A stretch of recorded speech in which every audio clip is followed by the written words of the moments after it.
Last Pint Productions presents the New Way podcast. The New Way contains adult content, and new episodes are released most Wednesdays. So back off, man. We're professionals. Listener discretion is advised.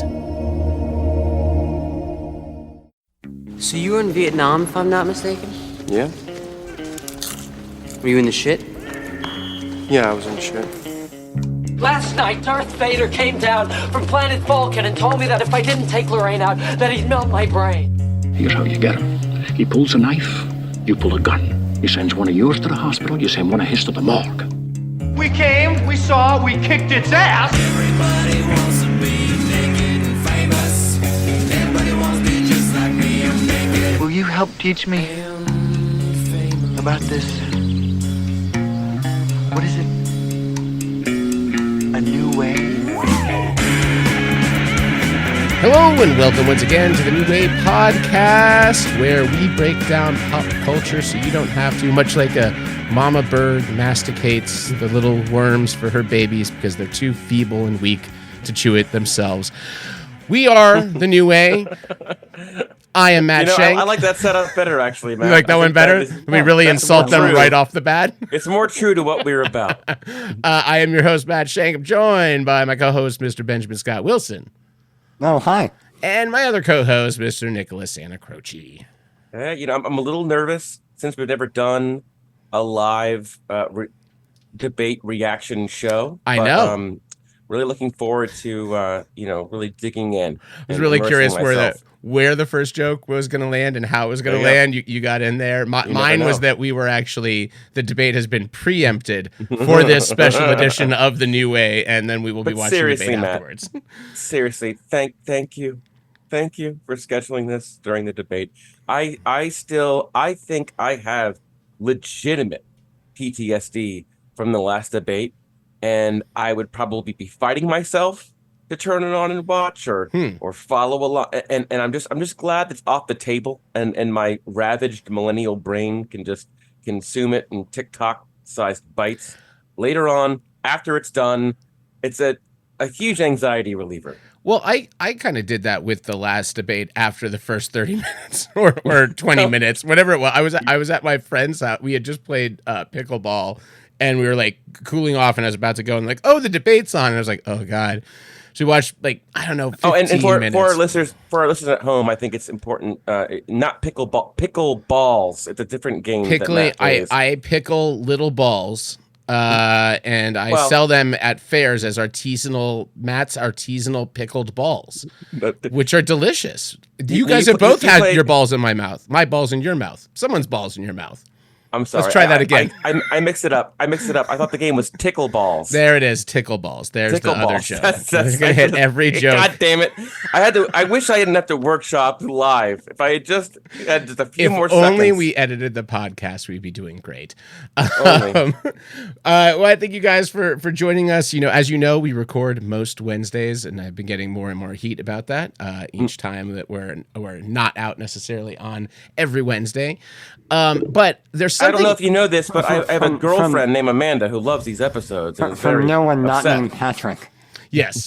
Well, Patrick, Casey, Rick, Mia, there are a lot of complainers out there that, as I consider it to be a sign of us being so popular that we've sold out, because true fans only complain about a podcast when it's gotten so big they no longer feel ownership over it and they have to share it with other people. So, and Nick, you did bring up a great piece of information. Yeah. That is maybe the second most maligned and discussed thing from the New Way podcast, which is Nick's mysterious girlfriend and whether or not she exists. And not mysterious. She exists. Well, as such, some of our no, she exists, but she's still mysterious. She is mysterious and and possibly exists. I have not met her. Ben claims to have met her, but Ben also claims to have seen a Sasquatch. So we know that he's an unreliable narrator. So Nick, I compiled a 60-second list of questions that if Amanda is real, you should be able to answer before the timer runs out. Are you prepared to take this challenge on? Yeah, as long as one of the questions isn't what's her last name, because I'm always forgetting. I will say, in compiling this very clearly bit, someone's first question was, "What's her middle name?" I go, "You guys don't understand the assignment." But anyway, not a funny question, but sort of a funny question. So we are going to play a 60-second speed round. Does Amanda exist? Because the idea is, if she's real, tell me. And then I'll put the thing in there, okay? Oh, she's real. We can skip the But charade. we're gonna do She's that. very, very real. She loves me. I will tell you some of these questions I am going to read in full, and they may just be one word, and you're just going to have to answer that word. Yes. I can confirm she's real. I'm not sure if she actually loves Nick. Oh, that's a much longer quiz. That's got a very tricky ending. But all right, let's try this first one. All right, we've got 60 seconds on the clock. And hold on a second. I think I hit the wrong button. We're still going. Production okay. value. Hold on. Oh, wait. Try it one more time. All right. It's worth it. It's worth it. 6 seconds on the clock. And what's her favorite food for fart fuel? Pass. Which Hanson brother does she think Nick is most like? Taylor. What is the airspeed velocity of an unladen swallow? Pass. Why do birds suddenly appear every time you are near? Something about Karen Carpenter. I don't want to go political here. Closer Lost to a you. lot. She's Lost a lot close of to me. Lost a lot of clock time there. Titties. Oh, shit. Yes. Yes. Which Mega Man villain is she most sympathetic towards? Woodman. Okay. Who let the dogs out? Who? Who let the dogs out? Who? Okay. Who? How much wood could a woodchuck chuck if a woodchuck could chuck wood? That's a trick question. I refuse to Okay. entertain that one. Where in the world is Carmen Sandiego? Abu Dhabi. Okay. Isn't Ghost just Danny Elfman and Weird Al doing metal music? How dare you? And what's Yes, her it favorite is. Rob It is. Schneider movie? The Animal. Did I get in? Did I get in time? You got in just in time. Guys, Oh, thank God. I think we've proved Well, Nick's girlfriend obviously exists. 'Cause how else would he know all of that information? We did not know have what? time to get to why do people like the Big Bang Theory and what is love, baby, don't hurt me. But we got really close to the full list. That was great. I love how you sort of got an SNL movie and an SNL adjacent movie both Yes. in your questionnaire. Well, But fun fact, my favorite Survivor contestant was Rob Schneider's co-star in The Animal. They couldn't get Colleen anyone else. Haskell. Colleen, oh, you beautiful Nice. bastard! Oh, you had yeah. to think. You had to think for Colleen too, didn't you? Because I was a straight right. man in All right. 2001. Of course I did. That was my best Tim Robinson.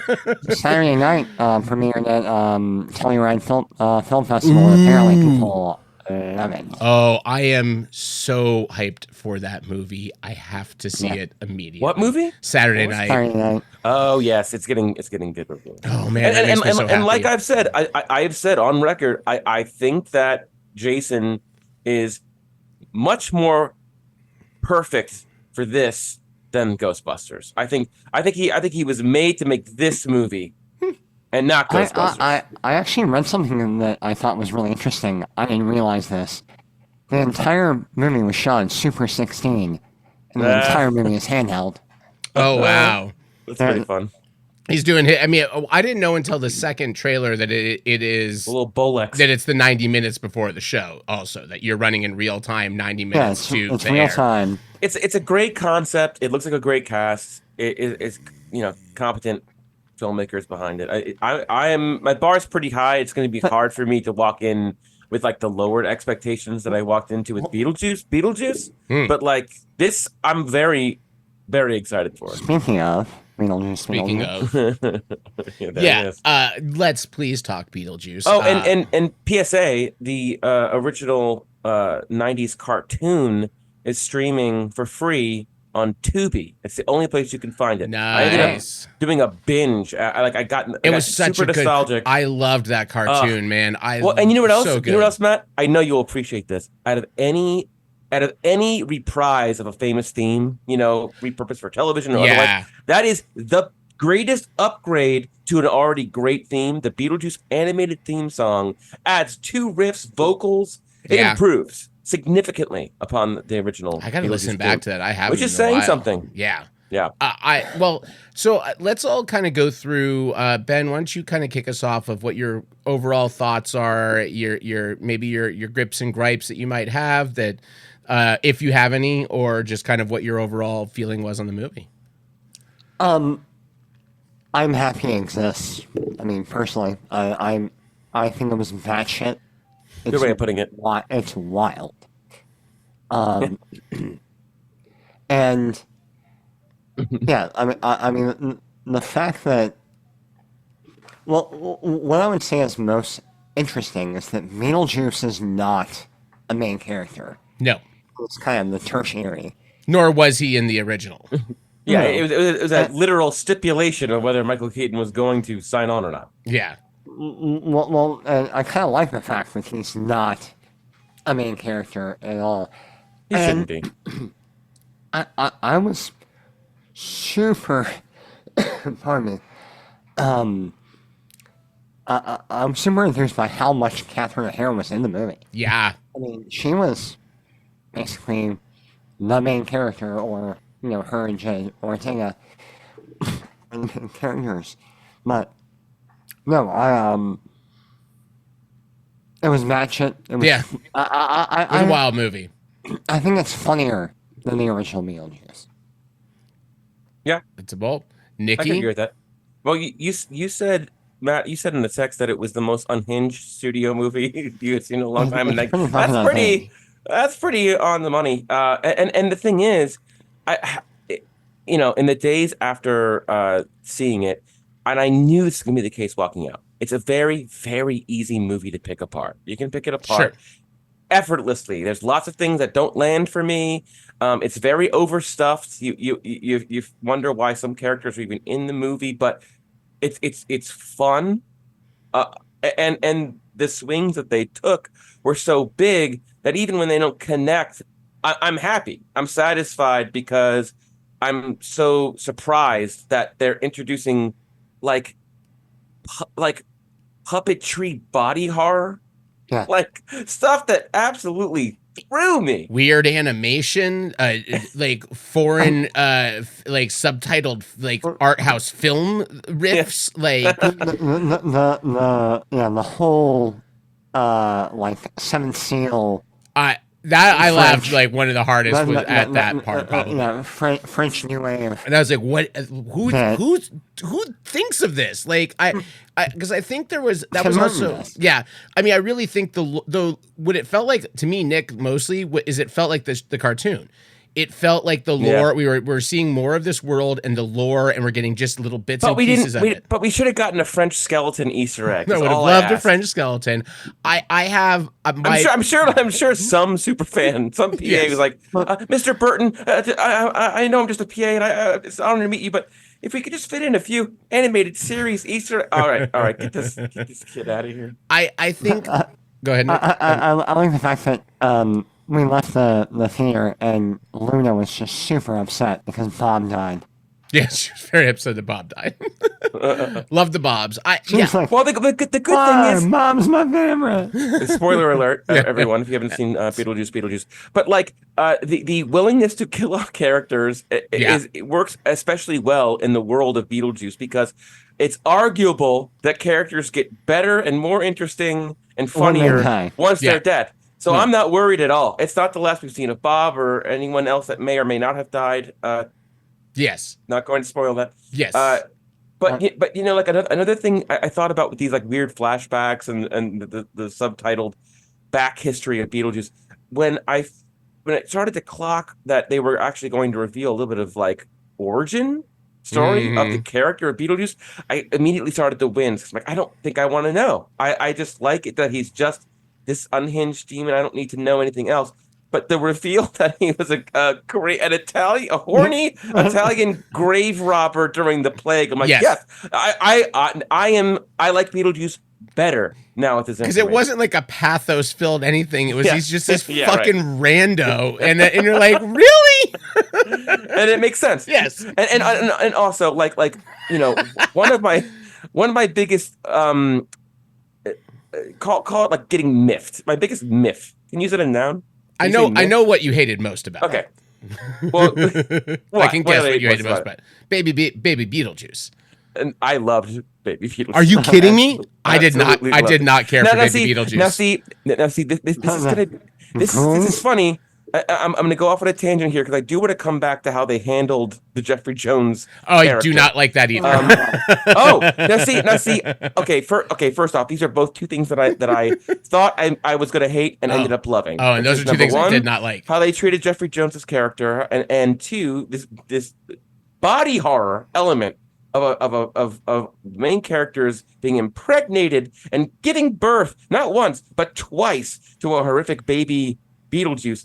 And for me, the difference between the Ghostbusters reboot, Frozen Empire and the like, and bringing back Beetlejuice and rebooting that, for me, the new Ghostbusters films didn't recapture the vibe of their original, and it's a tough vibe. It's like the cocaine-fueled fever dream from Dan Aykroyd, so it's hard to get that again. Lightning in that bottle is hard to keep screwed on, but it felt like the original movie. It felt like the cartoon. It felt like the property. It didn't feel like a gritty reboot it felt right, even when it was too weird for my taste. Okay. And in the Ghostbusters movie, one of the things I hate the most was, oh, you like Stay Puft Marshmallow Man, right? Remember the original one? Well, now we're going to give you a bunch, and they're little babies. And I was like, oh, how pandering. You know, what do they take me for? This is so lame. But then Beetlejuice has a bunch of shrunken head men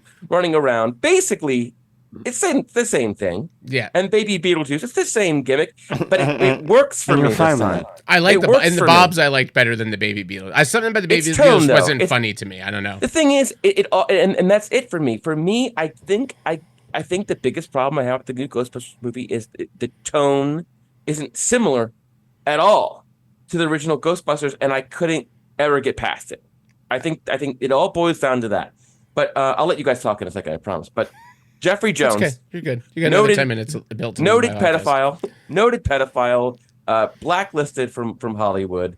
The principal in Ferris Bueller, and he's the dad in Beetlejuice. Obviously, he wasn't going to come back. Is he dead or in jail? No, he's alive. No. Okay, and he's out of jail. So either way, he's not coming back. But they have to address the elephant in the room. What happened to Lydia's dad? Well, they not only killed him off, they had an elaborate claymation, which I did enjoy the claymation part. Right, and he, spoiler alert, crashes into the ocean and is bitten in half by a giant shark. When he reappears in the afterlife, he's just a walking torso with a giant bite out of his head. So we have no Jeffrey Jones likeness. The only time you see a likeness is a picture on the gravestone and in claymation form. And it was the gravestone, and the there was an emotional pull every time we zoomed in on that gravestone, and it was the only thing. It's a fucking dumb nitpick. I completely recognize I'm the only asshole, but every time I saw that grubby fucking face of his, all I could think about was Jeffrey Jones. Instead of like, just show me a gravestone, just say Charles Deeds. Don't show his face to me over and over in the movie. I keep seeing his face. Well, it's also, I'm like, I don't need to see his face. It's also the only time you see his face in live action, or like a photo.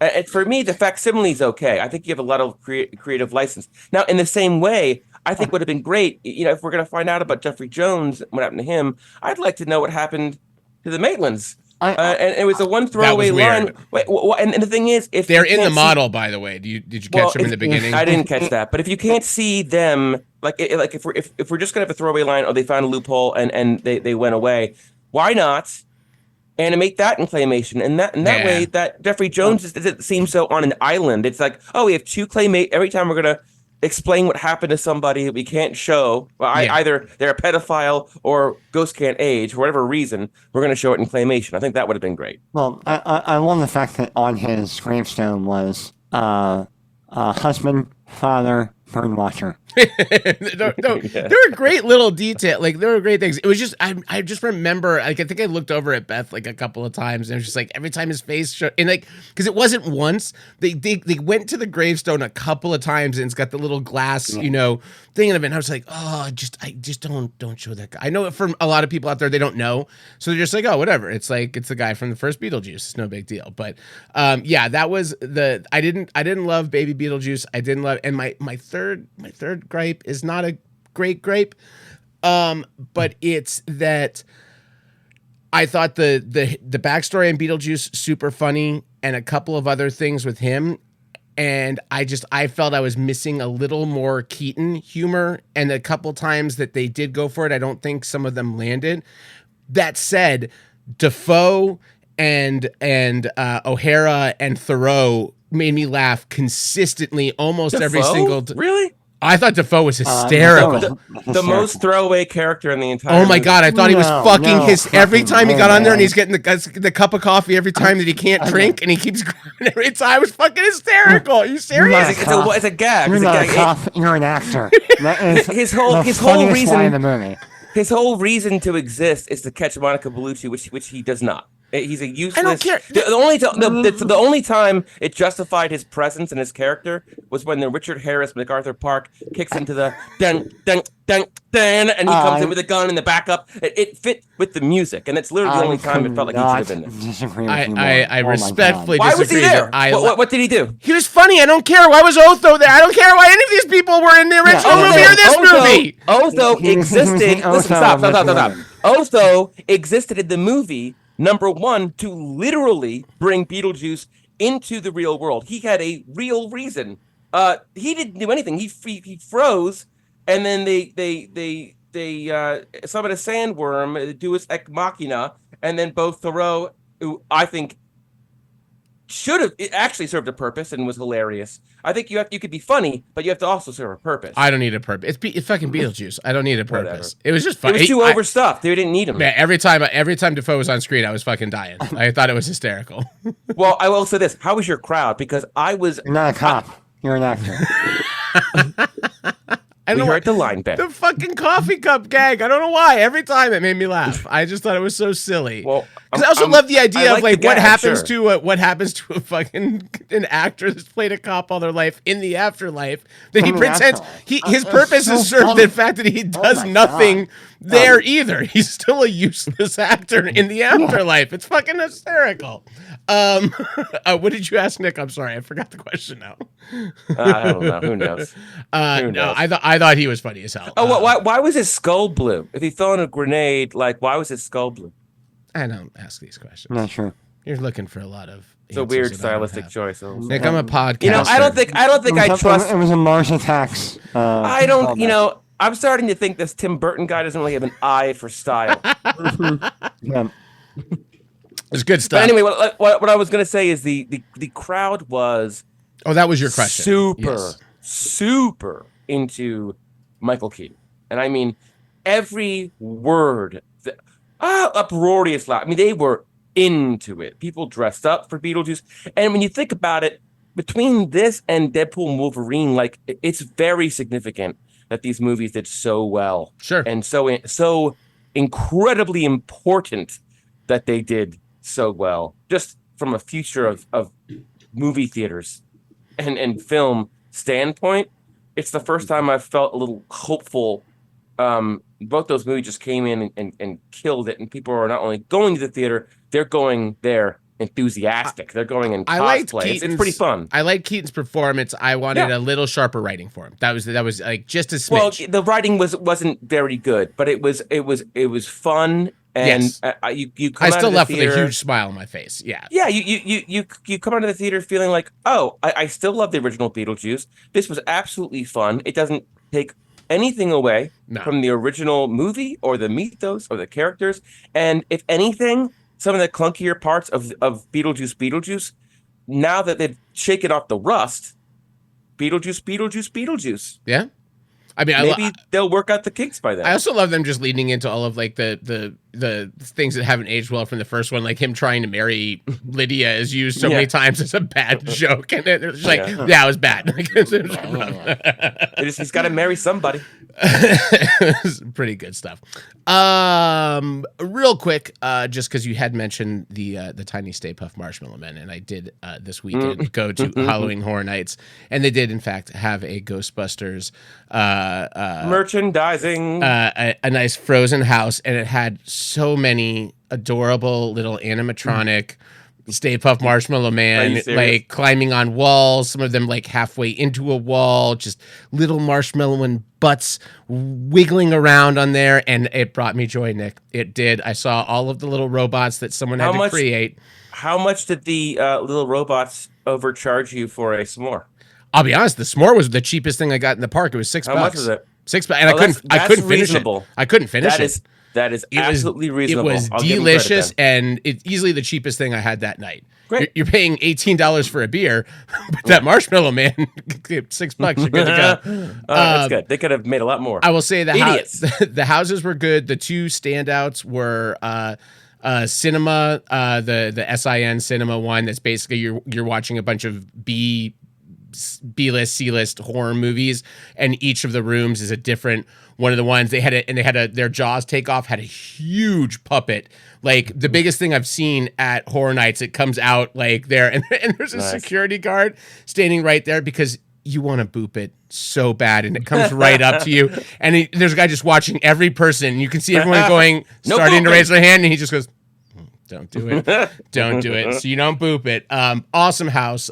Super fun. But the house, surprisingly, that was the best of the night, because I have no interest in the Insidious movies, was the Insidious house. It was terrifying, and they did things with scares that they have not ever done before, including one fake out where I had a long hallway, and they put me up front. And there wasn't a big group super close to us up front. So I walk in the hallway, and there's some like Insidious monster like squatting on the floor, like far in front of me. And is the monster by nature Insidious, or is it a monster under the Insidious umbrella? Well, he's a little insipid, but I'd say he's also slightly insidious. And so I walked up, and then you're supposed to be turning to go out, and this thing, nice joke. There was a decent joke. This thing ran at me with such speed, and also didn't stop where you normally expect them to stop, that I just went and put my hands up and stood there, because I was like, I think we get touched in these houses now. I don't know. Like, I lost all ability to be like, I don't know what's about to happen. You signed the waiver. Yeah, it was touching great. those houses. No, it was the first time in a long time that I was like, I don't know what's about to happen. This is kind of exciting. So overall, how would you rank it against past years? My very real and not at all made up girlfriend Amanda, as a friend who went during the heat wave here in Southern California and said it was like Satan's taint, and it was miserable, and it wasn't as good as past years, but also he went when it was 100 degrees at 9 p.m. at night. So every year I've ever... What's that? You said he went? Heat wave. He went. Heat wave, yeah. Heat wave. Heat wave. It's he a went heat wave. during a heat wave. He went during a heat wave. Sibilance. He went during a heat wave. The Human Torch was denied a bank loan. No, I would say, so living in Florida, it is always 100 degrees out every time I go to Horror Nights. It was very hot when we started, but it was overcast and drizzly.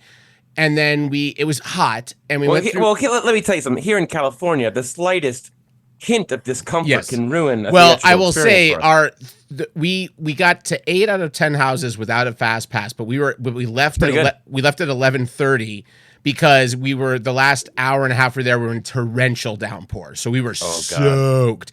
And like a little drizzle is great in Florida Horror Nights because you cool down a little bit. Right. It's nice. Right. And then when you're in line for 15 minutes just under a steady stream of water, even with ponchos and umbrellas, you're just your feet are soaked, and you're like, okay, this is not as fun as it was. Were you soaked to your socks? I soaked my socks. We all soaked our socks. I do also want to mention a special shout out to so they've been doing a show there now this was the 4th year they've been doing it. It's called Nightmare Fuel. We have deemed it Fire, Horny, because it's basically, it is it is like 16 of the fittest people you've ever seen in your life doing like sexual magic tricks and dance with fire, like nonstop fire throughout the whole show. And then there'll be a magic trick. And then they do like dance, and they all sexual magic tricks. They are basically all. It's like if strippers were doing a magic show, and all of the, and you're watching like oh, we're gonna saw a woman in half, but like her vagina's out. Like it is the most sexualized show I've ever seen. It is so sexualized. They have a warning in front of the show. I wrote a 3-page letter in 2001 to David Copperfield pitching that exact show, and he said no thanks. And now look where he is. Yeah, that's right. On Epstein Island. That's right, because he was doing it on Epstein Island. But my show was too over the edge. Because he was doing the show already. He's like, God damn, this kid's on to me. He's gonna find out about the island next. I wanted to cut a woman in half and have her vagina come out. Then he has the Epstein's list. He's like, and now it's a dove. No, it's gone. I'm not in the manifest anymore. Shit, you guys. Oh no. This just in. Kamala Harris has dropped out of the presidential race. Yeah, okay, Nick. Oh shit. Also, this is what airing. What are we gonna do? This is airing the day after the. Oh right, that's not gonna work. It's not gonna work. That's more for you, and you didn't like it. No, so great. Didn't care for it. But it's worth it. No, I thought it was a great Horror Nights, but honestly, if you go and they keep doing another one in this series of this Nightmare Fuel thing, it is like these people are also. Like they are drenched by the end of it because they're outdoors in Florida in the summer doing the most athletic show I've ever seen in my entire life, and the people that perform that show deserve whatever large amount of money I hope they are making to do that 5 times a night throughout all of Horror Nights. So that's that. Well, it's no X-rated Bill and Ted, but it sounds pretty good. Did kind of like the Bill and Ted, but this is Bill and Ted, very good show. We were all soaking our socks. That was where we first got wet, and then it was raining afterwards. But Benny, do you want to talk about Romulus? Do you want to? I think we have to. Give your review of Romulus? I think we have to. We can never review the aliens.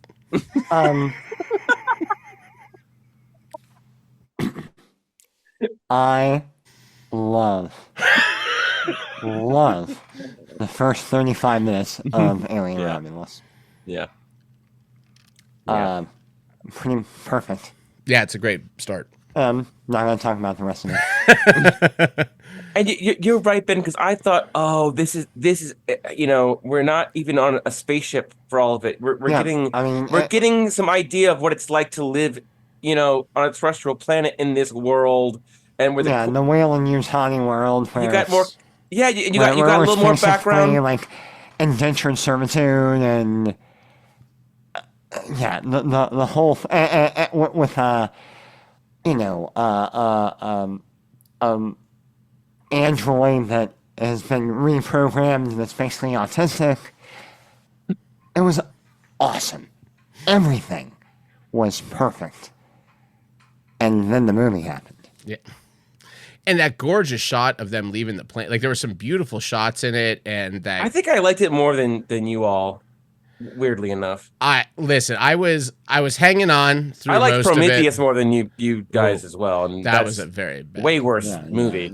I loved the first thing that goes wrong up there with the ship crashing and flying around the thing. I thought there were so many set pieces, and then that whole sequence is and then right after that, it was started to go downhill. I thought that them dodging the blood was watching a video game cutscene, like watching someone else play a video game. It didn't work for me. But the egregious get away from her, and then he stutters over the word bitch is the most South Park unintentional South Park. Like Jimmy doing a scene from Aliens I've ever seen in my life, and Ben and I were in the theater, and it's something I've never experienced. There was not a huge filled theater, but maybe like a third-ish of the seats, something like that. Third, yeah. And there are people there that are fans, and you could feel he says the first part of the line, and everyone just gets quiet, and they're just like. No, they're like, okay, are we gonna just keep it there? And then just he says the next part, and literally, I thought it was a trick of the movie. The sound was sucked out of the room, and there was nothing. They didn't even have the effort to be disgusted. Everyone just knew they were so upset that they just stopped breathing and moving, responding to the movie at all. It was just like, I wish. I still one of the things to Matt. I was like, Oh my God! There goes the microphone. oh my God, there's an earthquake, guys. It's because of the debate. no. I thought in space. Wait, let him do it. Ben did the slowest turn to me. So we've dropped the mic and acted out something without sound for our podcast. They love this though. They live for this. Right now their little tiny brains are thinking, what did they just miss?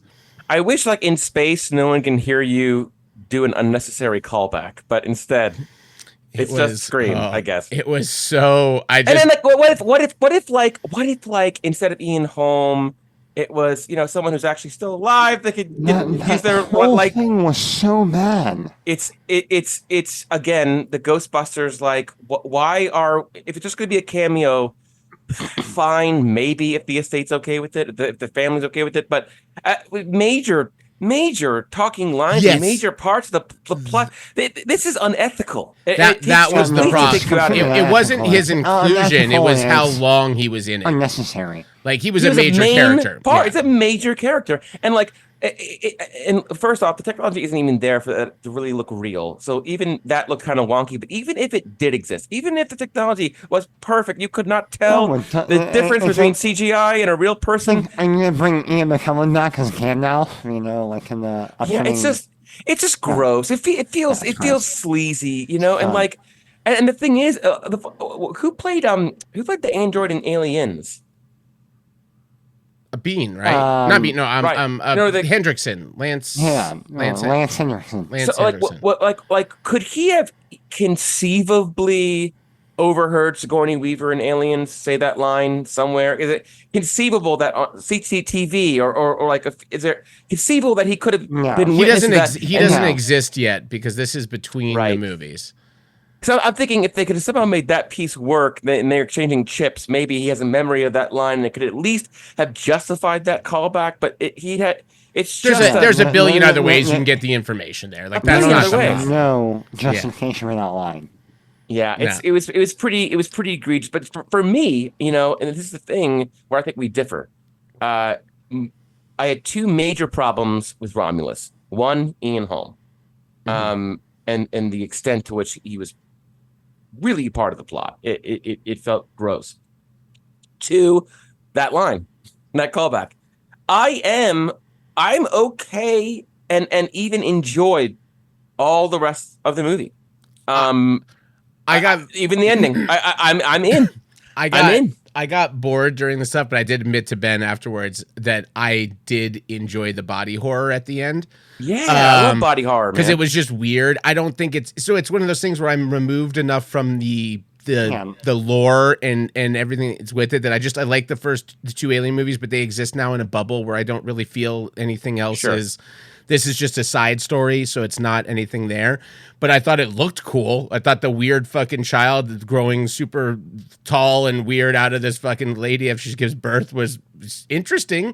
And I don't know if it makes any sense or whatever, but it's at least it attempts to redeem or draw a connection to Prometheus. It looks like the creator. Well, honestly, it was Resurrection is what it kind of. Wait, Resurrection what? Alien Resurrection is kind of I forgot what they called it, the Newborn or whatever it was. See, I haven't seen any other Alien movies. I haven't seen 3. I haven't seen 4.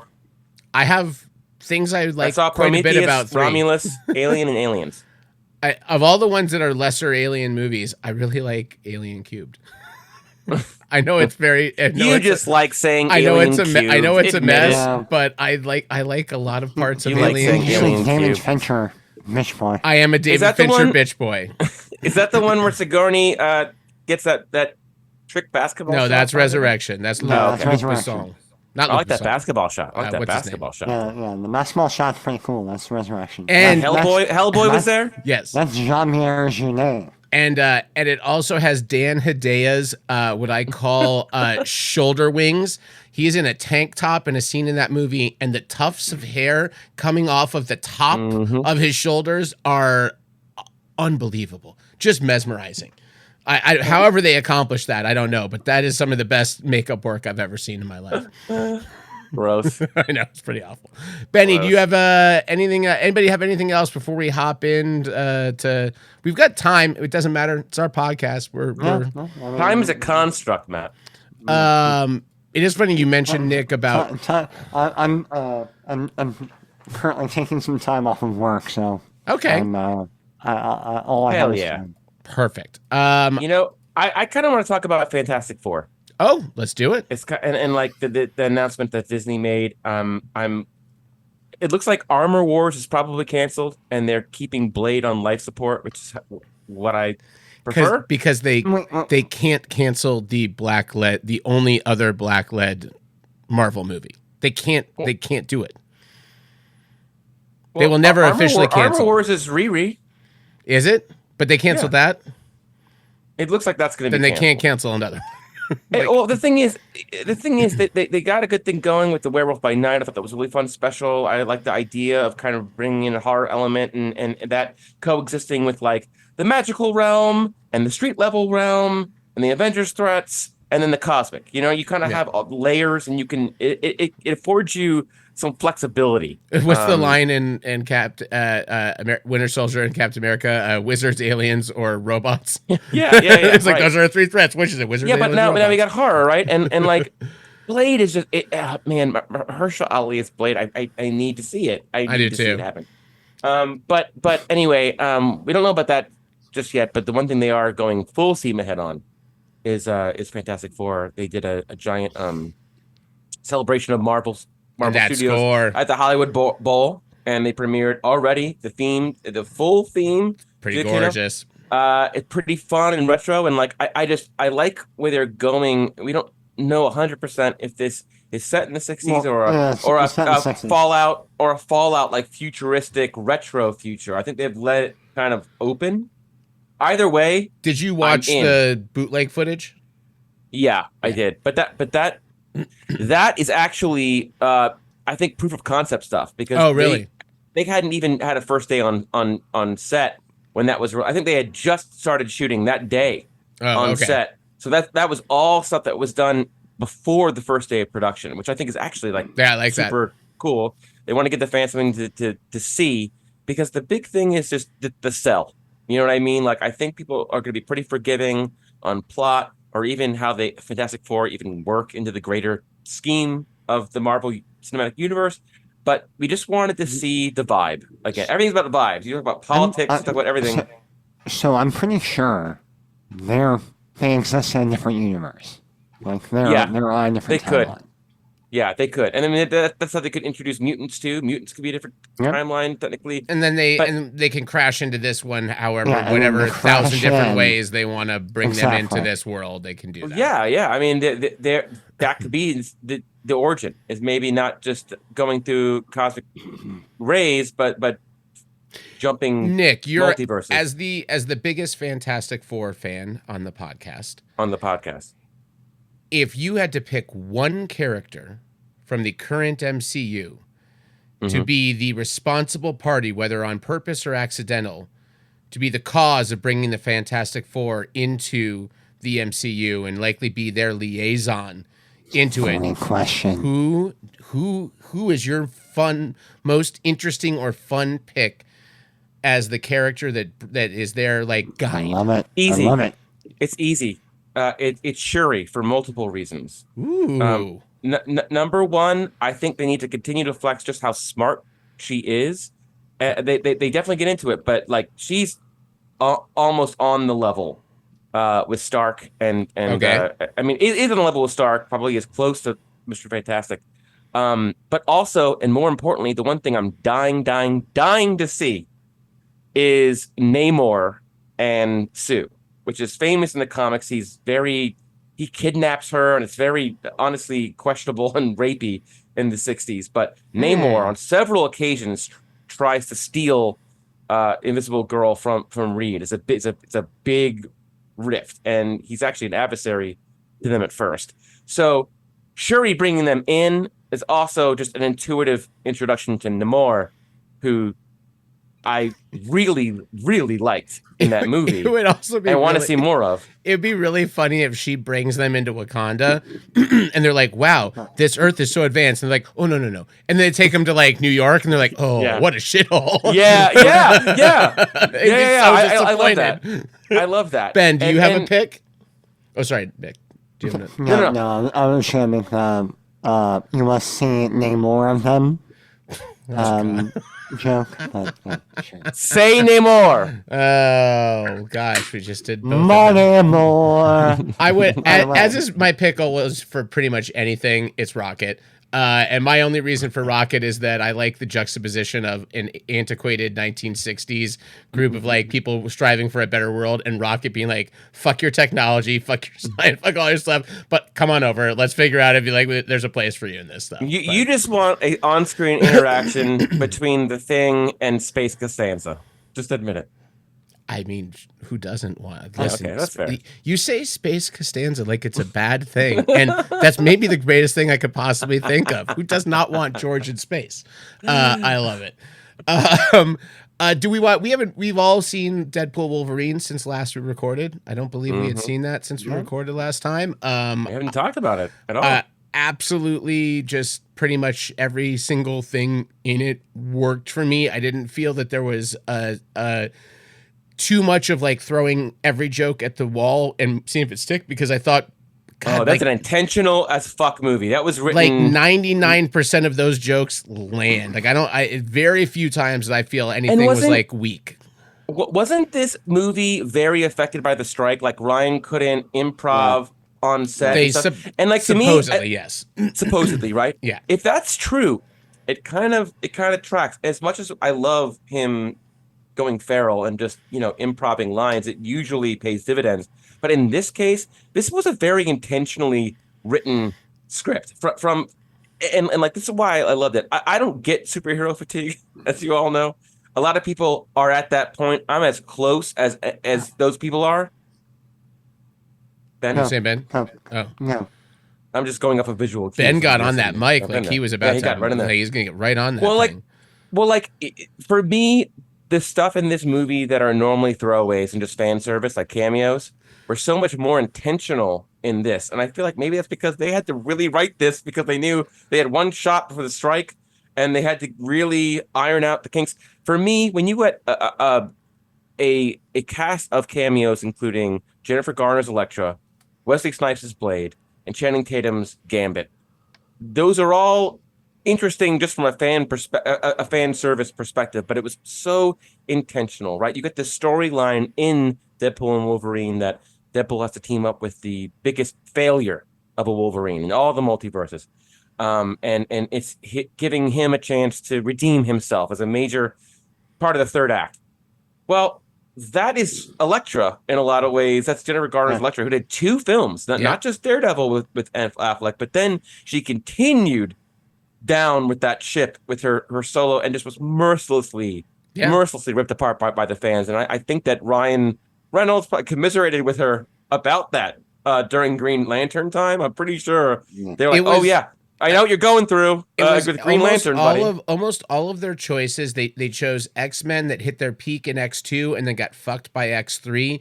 So you look at Pyro, who was built up as such a great fucking heel turn in X2 and then turns into a fucking Magneto lunky.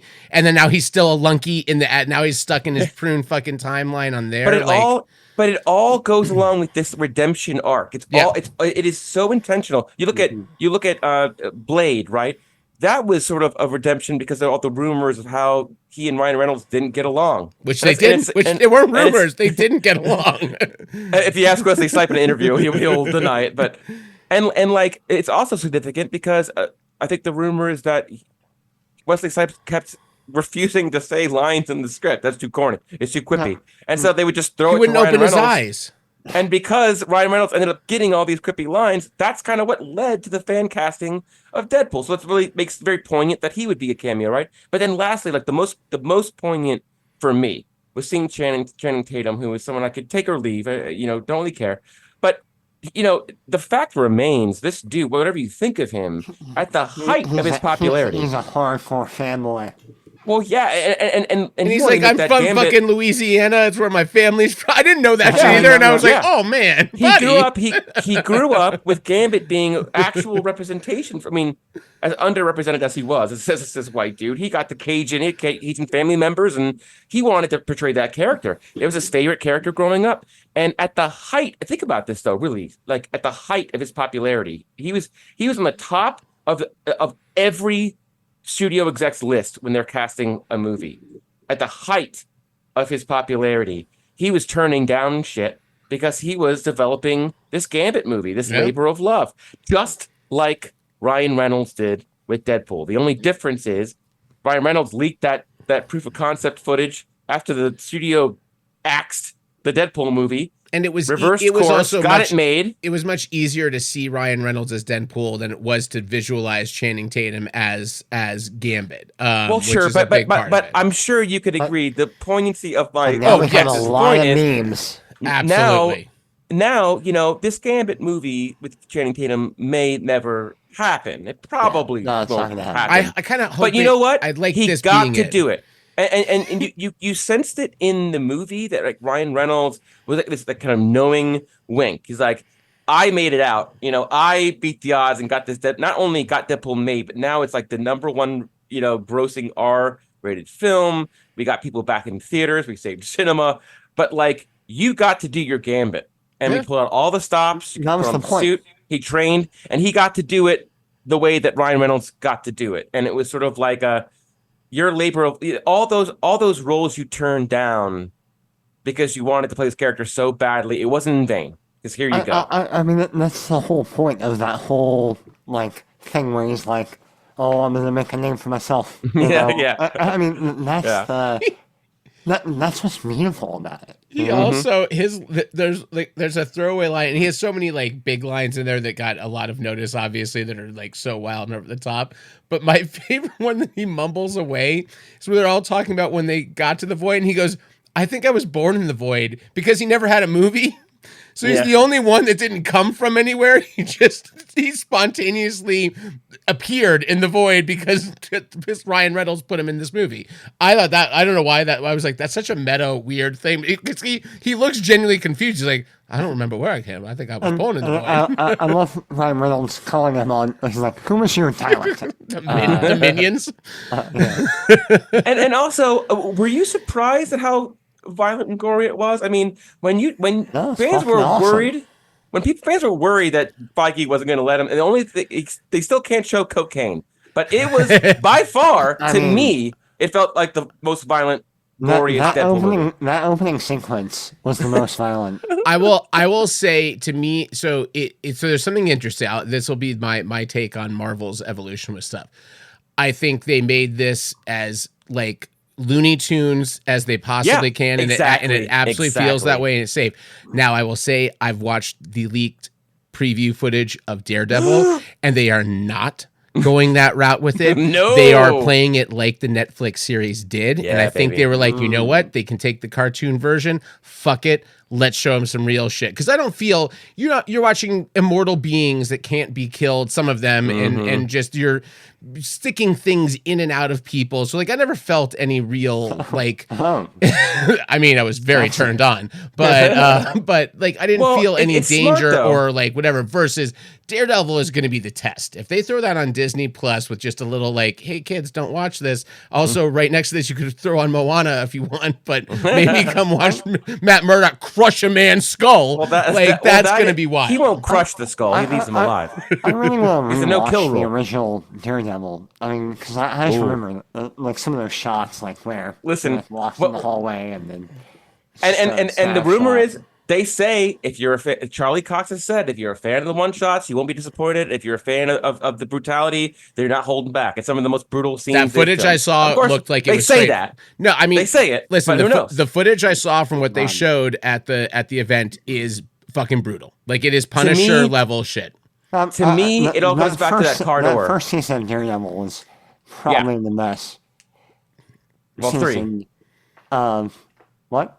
I prefer 3. I think 3 is a perfect I think season of television mhm. and fan service. Nick, But I when wouldn't you're do I but- wouldn't do but- that sign tonight. Where we got a debate going. No, you can't do that sign anymore. Oh, sorry. But Ben, I know what you're Yeah. going with, because it all comes back to the car door, the Kingpin Yeah. car door scene. That my mom still says that was the most jarring piece of violence she's ever seen on film or TV, and she was not sure she was going to continue watching Daredevil after that Kingpin scene. And I think Yeah. that it's not a choreographed fight scene, and it's not No. overly. It's silhouetted. You don't see anything. It's just raw brutality Yeah. from the Yeah. Kingpin, Yeah. and it was needed. It set the tone for the series, and I think that that is perfectly. It's perfectly suited for Disney Plus, because you don't see the gore. No, they can and- still say we're not going to show it, Yeah, but it's implied. What It's they implied. won't they won't do though, I think I think the line for Disney Plus will be, 'cause, and this is funny. This showed up in a thread on Reddit the other day somewhere, actually, of like, what is the most disturbing thing out of the MCU, or what our current like kind of Marvel slate of stuff is. Some people put some interesting ones. Like someone put the pile of skulls in Guardians 2 when Nebula and Gamora are seeing what happened to all of Peter Quill's egos, like children he's just killed, and it's just a bunch of skulls of dead children, basically. I was like, yeah, that was pretty disturbing. But then someone brought up exactly what I was thinking, which is I still feel the most unnerving, dark, craziest shit that Marvel has ever done, and it's not technically MCU, but it is now technically MCU, is Jessica Jones season 1. I think beginning to end, it is the most unnerving, disturbing, dark. It goes into some fucked up places. It is sexual abuse. It's people committing suicide because they're being like urged to do it by David Tennant, who fucking just destroys, still the creepiest villain in all of Marvel. Still Purple Man. Purple Man is still the most terrifying villain. Killjoy. Killgrave. Funny enough, they axed Eternals too. The post credit sequence featured a Patton Oswalt as the troll Pip, and Star Fox. Yeah, with Jonas, with right? Harry. Or Harry Styles. Yeah. Harry Styles. Now, Pip has the same powers as Purple Man, and is very problematic in the same ways, but is not an overt villain. But for example, She-Hulk, I think he used his powers to sleep with She-Hulk, and she woke up and figured out what had happened and beat the shit out of him. And it was just like an aside in the comics, but he's always doing this fucked up shit, and it's the mind control stuff. I mean, that's why Xavier is so good, and Jean Grey is so good, because when a bad guy has that power, it's so easy to go too dark. It's you have to handle it with almost like with kid gloves. Otherwise, you could throw tone out the window. It can completely derail, because it's so scary. It's also that another great X2 scene of them talking to Magneto about like, why do you wear that stupid helmet? And he's like, this is to keep the real bad guys out. Like fucking, he still fucking can't deal with Charles, even though Charles is a good guy. He doesn't feel it, and it's just like, no, that guy's the fucking villain. Like that guy that's could why. destroy me. And that's why when Jean Grey turns into the Phoenix, Dark Phoenix, why she's particularly scary, not just because her power increases, because then one of these, what do they call the high level mutants? I'm blanking. Oh, I know what you're talking about, but Alpha? something like Alpha that. level? I forgot the name. But when one of those mutants with the specifically with the power to control minds turns bad, like that gets ugly fast. Yeah. So maybe we'll get the Purple Man again. I would love to have him street level now that we're bringing back Daredevil, we're bringing back Jessica Jones. He's tough to have street level for. That's why Jones was so good, because he was so interested in her and that whole thing that it sort of tempered what he was able to do, and she could kind of match that. Well, but and he's a great villain. Here's another thing about tone. I feel like what they could do now with Daredevil, right, every once in a while, Daredevil is outmatched, and he's like a little Wolverine. Like he's smaller than everybody else, has so much power, but he'll never back down from a fight. Sometimes that results in him getting hospitalized and out of commission for months because he just can't hang with the higher level supervillains, right? Because he's just a little guy. But see, now he has Spider-Man and She-Hulk at his disposal when a villain comes along that's outside of his pay grade. And he can sleep with both of them. I like where you're going.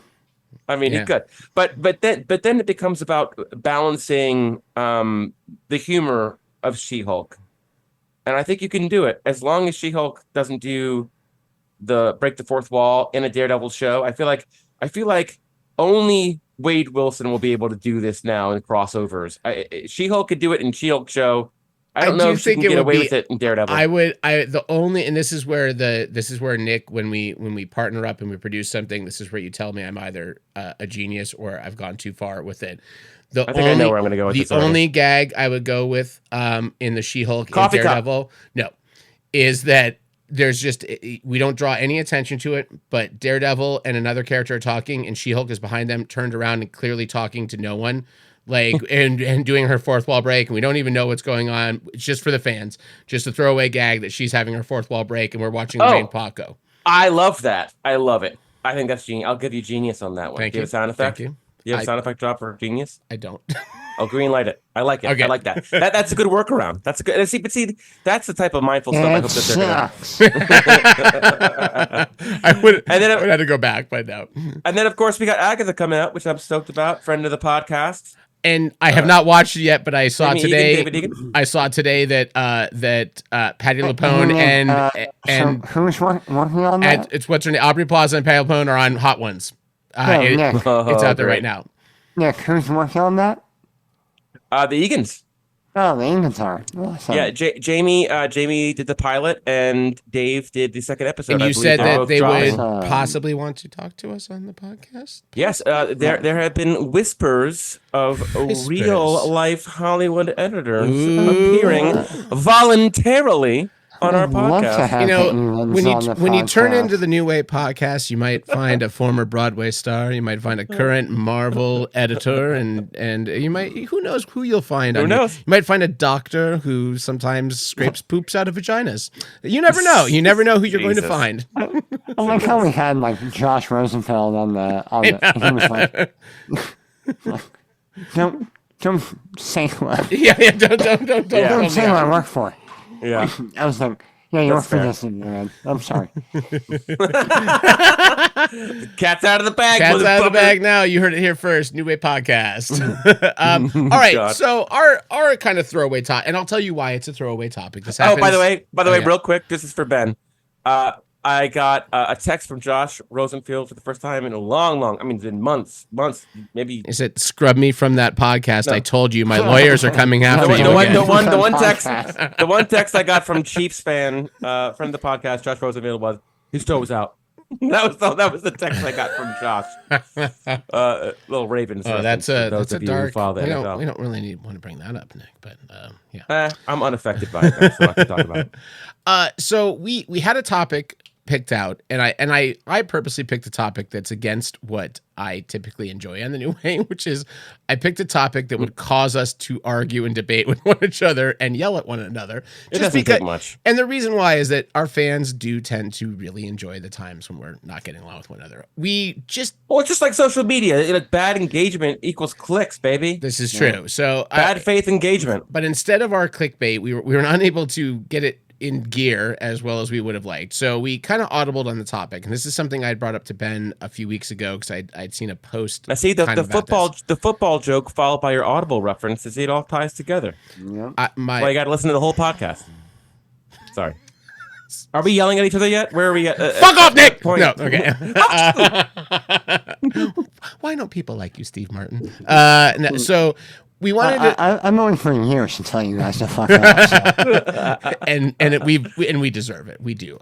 So the topic here, we've kind of flirted with both of these here and there on some podcasts, but the idea is we wanted each of us to come up with two movies. One that is a movie that's a bad plot idea or a bad setup, but it's executed so great that it winds up being a wonderful movie. And then the reverse of that, where you have a great idea and concept for a movie, but it's executed terribly. And kind of talk about those. I also did put one on my list that was, I considered it bad movie and bad execution. And you might think that that just means like bad movie overall, but this one, because I was trying to see if this fit anywhere else on my list, but I picked the movie Meg, because I think the shark. I was watching Meg earlier today. I think that Meg is like a silly idea to begin with, but could be executed so great. It has the potential to be this thing, and it also executes terribly. So it's like boring. Originally supposed to be directed by Eli Roth. Yeah, it just, I remember we saw it. We watched it in the theater. You, Beth and you and I went, and I was just like, it was fine. Like, it wasn't a bad movie. It was just, everything was boring. And I was like, you've got such a great setup for all of this, and then you just do like nothing with it. So, and then meanwhile, I think the opposite of that would be Piranha, the Piranha reboot, which is obviously a dumb idea and stupid, and turned out to be awesome. Had a 3-dimensional floating cock. Piranha 3D is a fucking masterpiece. And so good. And lest you think I don't know, I own the 3D Blu-ray, and I can play it on my 3D Blu-ray player on my 3D television in the comfort of my living room, and I can see 3D titties anytime I want with Piranha 3D. If this is 1992 and that was a VHS, the part with the dick would be like the VHS tape would be all ironed off and staticky, played out. Piranha. That was I want to say. Brian, so did you get, someone gave that to me for my birthday. You did, okay. That's great. Me. So great. Ben's giving me 2 Blu-rays in the time we know each other. I'm sorry. No. The thing I brought. No, you got me Videodrome, Criterion, and Piranha 3D. Oh my god. Piranha. And you know why I say Piranha? Did I ever show you that trailer? Trailer, right? The trailer? It's the one that James Cameron was a boom operator on. It's like his first movie. And in the trailer they go, horror like you've never seen. Piranha. And I remember thinking, like, what? Like, and then it's never pronounced like that for the rest of the movie. But it makes it sound like it's a really fancy Brazilian drink. Like, oh, would you like a piranha with mint or without the mint? A little garnish sounds good. Benny, do you want to kick us off with either of your two, either your bad idea, great execution, or bad execution, great idea?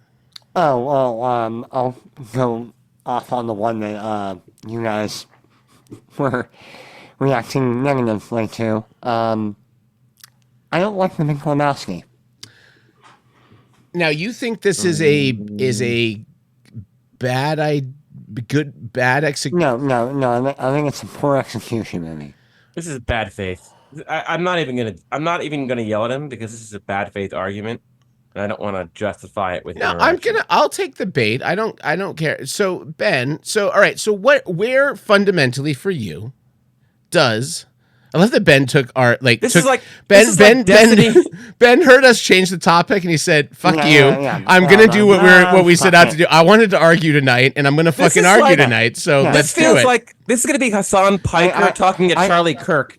I chose violence. Okay, all right. Listen. You are entitled to this. So, all right. So, Ben, this is like Ben is Charlie Kirk pitching a tent in a liberal college campus, saying, "Debate me, cowards." Ben, where fundamentally in this discourse on the Boomer generation and all different facets of it that are exemplified by each of our 3 protagonists, and then of course with the Old West version of the older cowboy narrator that comes in to kind of usher in this new era, where do you feel in this fucking brilliant discourse that the movie fails on execution?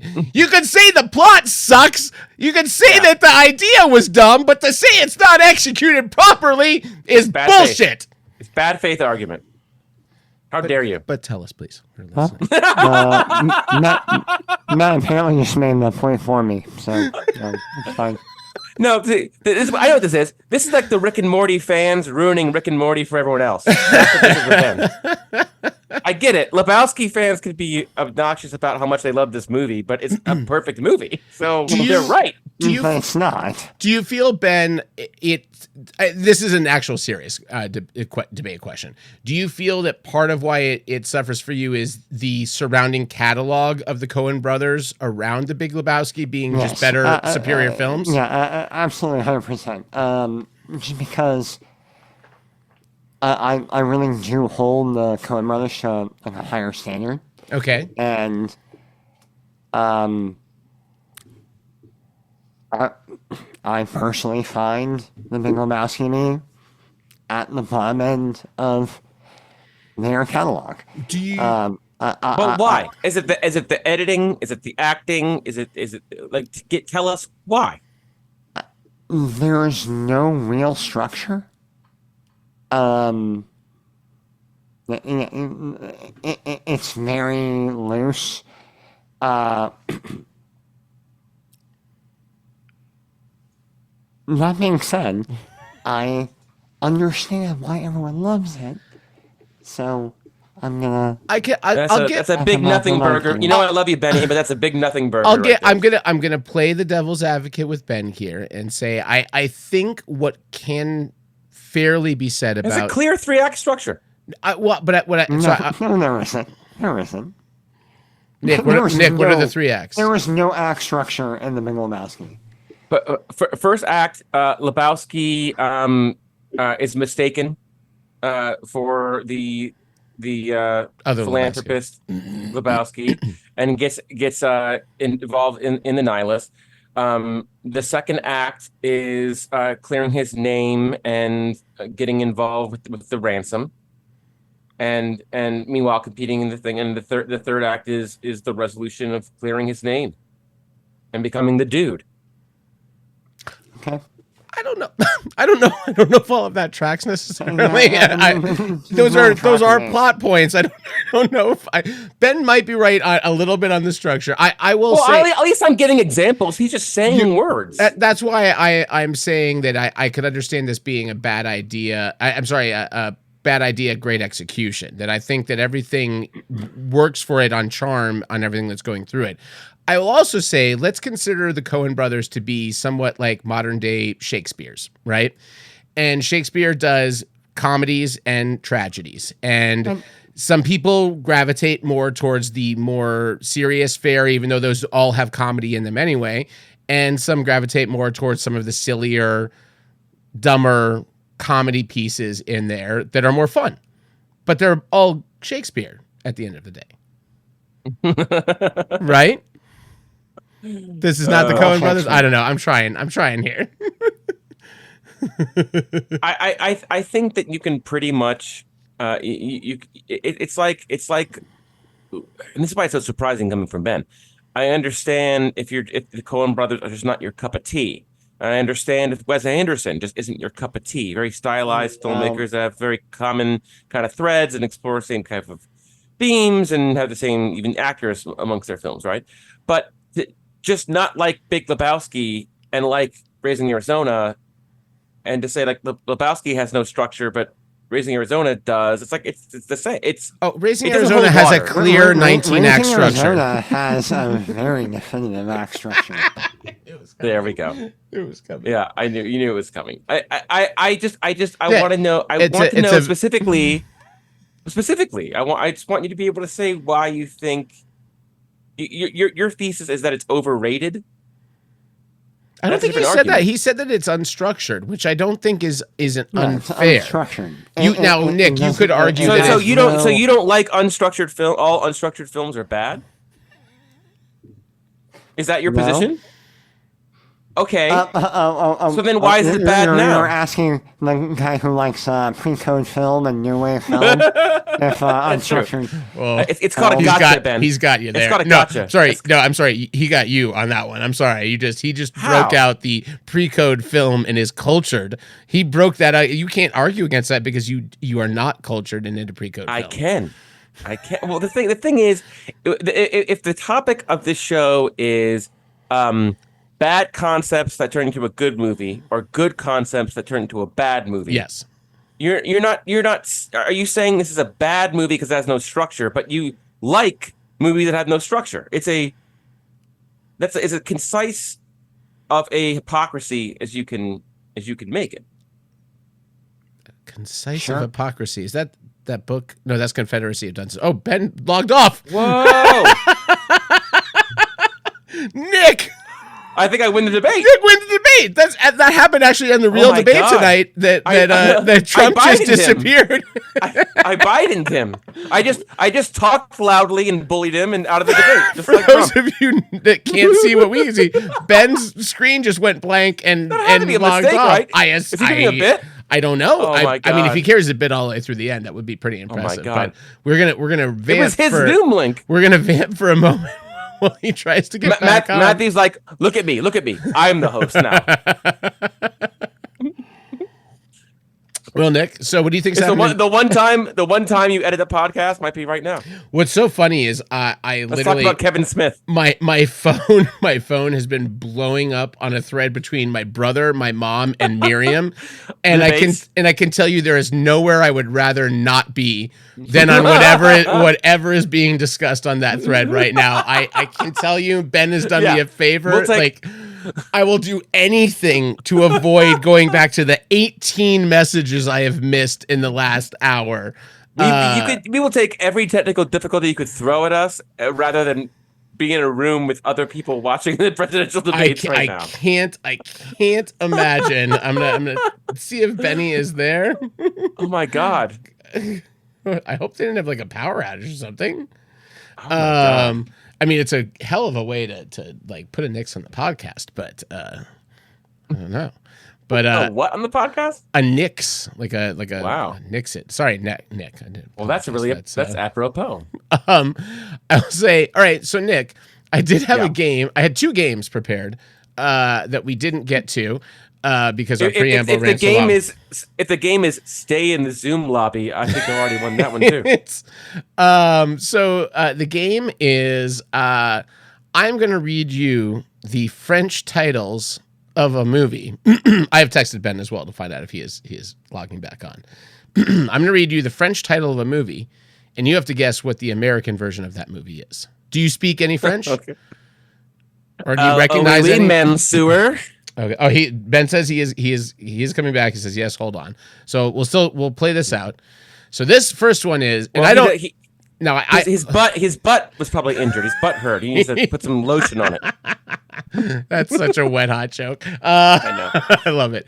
By the way, David Wayne and Ken Marino and the middle-aged dad jam band is doing a New Year's Eve show at Lodge Room in LA. If you want to, for $39 all night. Weird Al probably be there. I would kill. It's literally it's an easy ticket to get. It's probably going to be the next show I do because it's the only thing I've booked yet. But I'm in a show that is it's the only pay show I've ever booked, and I have to be here. So I'm getting Nick. Nick, I am being paid. Fuck you. I am being paid $400 a week because I am a rich actor. What a mighty stipend! And what a way to live! And I now throw lavish parties at my home. And I Ben remember. is back. Ben saved us from the Yay. game. Ben saved us from having to play my game by ourselves. No, but we he's still gotta play. He's still got to get his sound working. So we're Welcome back, Benny. No, we're not going to play the game. We've got to finish the topic. Oh, we're not. Oh, wow. Sorry, the computer died. God, it was so well timed that I was like, oh man, if this is a bit, this is a really good bit. Where he's like, you know what? Fuck you guys. Run the rest of the show by yourselves, you monkeys. And Nick and I floundered for 4 minutes. I thought we did okay. We did all right. What? 10 more seconds and it would have gone completely off the rails. But I was about to start a game with just came back Nick where right I was going to in read French titles of American movies. Give me one. I don't speak French or know how to speak any of this language. So just give me one. You can't tease audience all right. like that. Give me one. This will be for next episode, but this is a preview.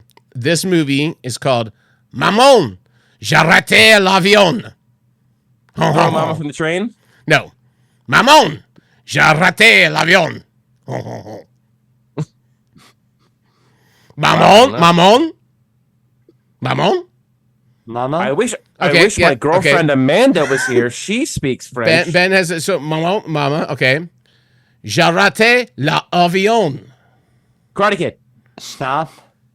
No, it's not. It is not stop or my mom will Karate shoot Kid, no? or throw mama from train. J'ai raté l'avion. L'avion. Jeanette means stop. L'avion. L'avion. You got wings, thick wings. What might fly? Batman. No.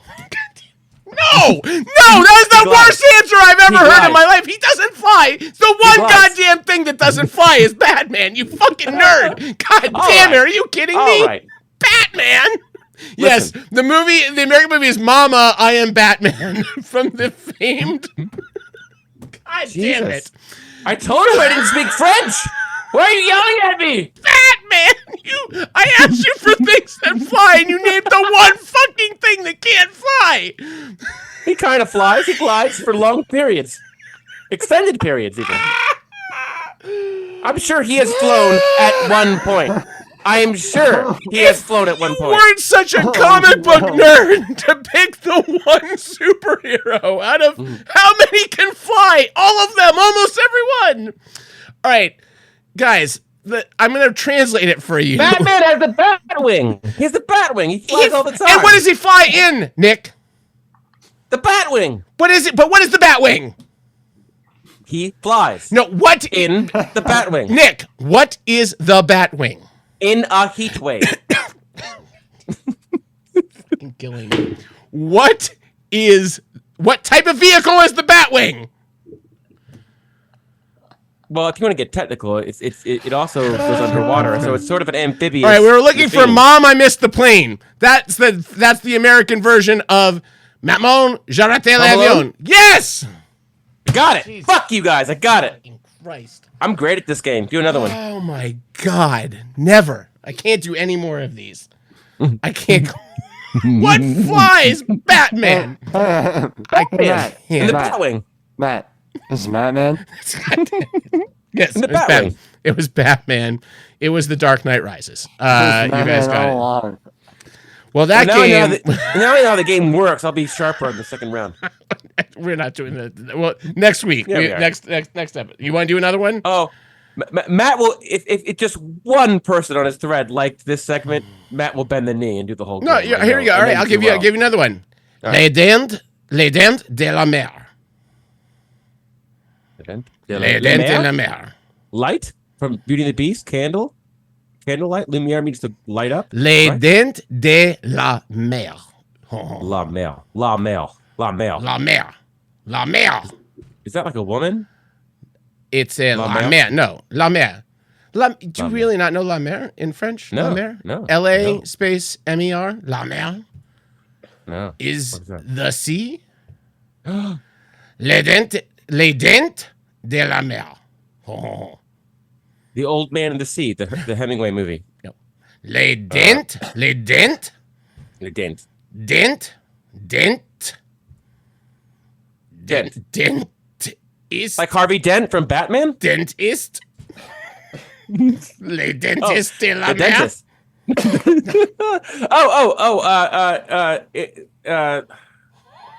Never mind. The dentist. Is it safe? No. What am I thinking of? No. A dentist. No, Dentist? it's the teeth of the sea. Jaws! So I It's not think- Jaws? It's no, not Jaws? Yes, it was. It was. I Two just for like two, that motherfuckers! you turned this into making me say it in English and then guessing the term. 2 for 2. 2 for 2. Suck it. I'm saving the right. The next one is actually legitimately hard. I gave you the Okay. two easiest ones. We're not Give me going to the get hard anywhere one. with that one. Give me the No. hard one. Give me the hard one. All right. I'm going to do I'll it get it very right away. quickly. I'll get it I'm going to do it instantly. not doucement, not very slowly. Du soleil pleut la tête. Du soleil pleut Something la about the tête. sun and something about the head. Yeah, that is exactly correct. It's of sun and head. Of sun and head is what it translates to. But this is a really hard one to get from of sun and head. What movie they're talking about? I will say it is a movie I love so much. I've brought it up on the podcast multiple times. I've talked about the screenwriter and the screenplay. And in my house, I have one of my paintings that are like the movie encapsulated in scenes on the wall. Batman Returns. Of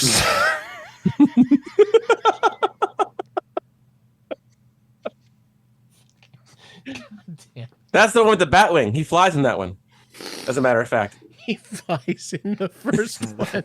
He does? Yes. Oh, okay. I forgot that. He goes in front of the moon. It's the most famous part of the goddamn thing. You're killing So me. you admit he flies. Of sun You and admit head. If you had a movie about the sun, it has the word sun in it, but it also might be about what goes on inside your head and your... David kept the sun's in his head. It's going great. It's eternal sunshine of the spotless mind. It was the hardest one to get on there. But when we couldn't get Jaws, I got concerned. Jaws. Well, 2 for you 2. got Jaws 2 half for 3. right after you guessed dentist in the ocean multiple times. Anyway, I'll be an oceanographer. I am going to bring up my bad idea, great execution. And I had a game.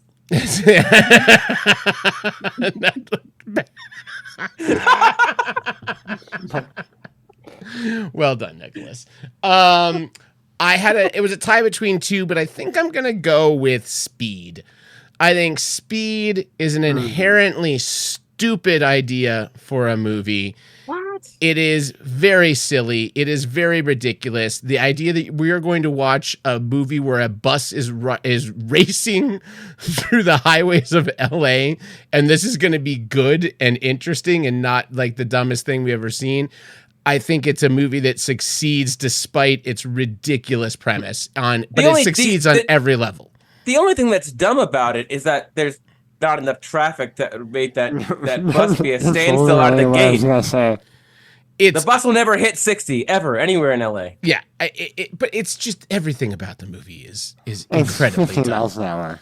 It is incredibly dumb, but it is so much fucking fun, and you can't help but not have fun with every choice they make in that movie. Everything they do in it, from the casting to the silly script they have with what the people are saying, to the like, oh, I was already at the airport. It's the fucking dumbest thing, but you hire Alan Ruck and be like, hey, can you sell this piece of garbage? He's like, yeah, I got this, no problem. I'm good.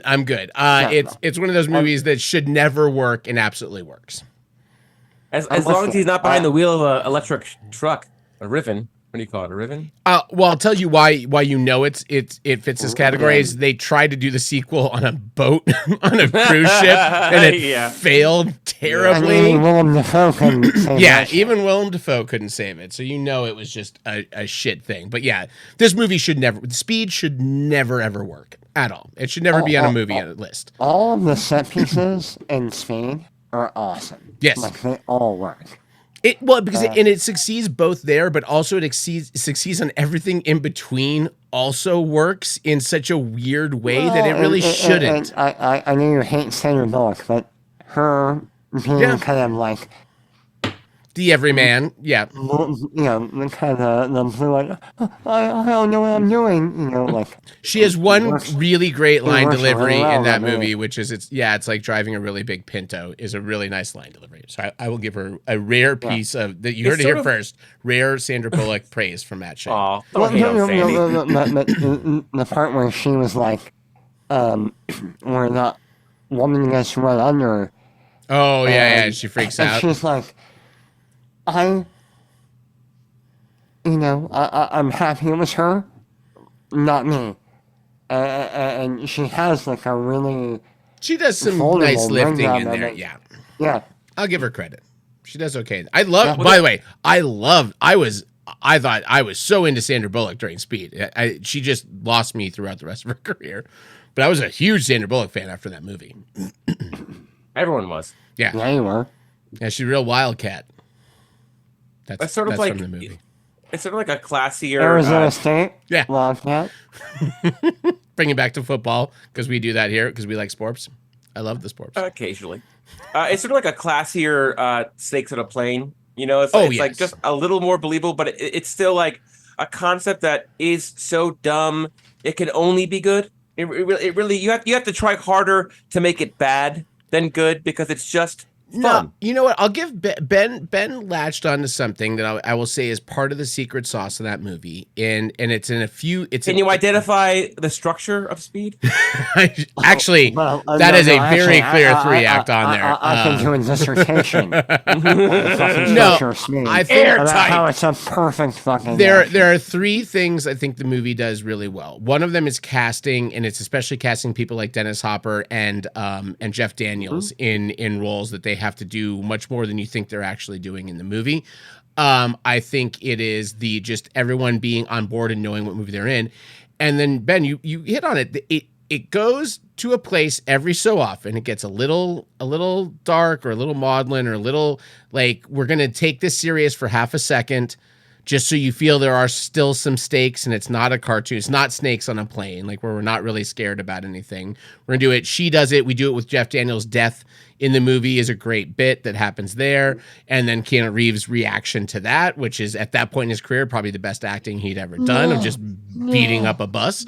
But yeah, I think it does things it doesn't really have to do, but they are smart things because they do kind of pay off in terms of being like, okay, I'm still kind of grounded for how grounded you can be in a movie about a bus racing through somehow empty freeways in Los Angeles. But that was my pick. But, Nick, you can you can either do your bad idea, great execution, or bad execution, great idea. Either one. Okay. Okay. I'm gonna go with. I guess you could either go either way with this movie, depending on who you are. Ooh, I like that. But have either of you ever seen Iron Sky? Oh yeah. Okay. I don't know this has. one. The concept I'm going to is Google it while you talk. In 1945, the Nazis set up a secret base on the dark side of the moon. They lose the war, but then they repopulate and they have all the. Is that a zombie Hitler? Yes.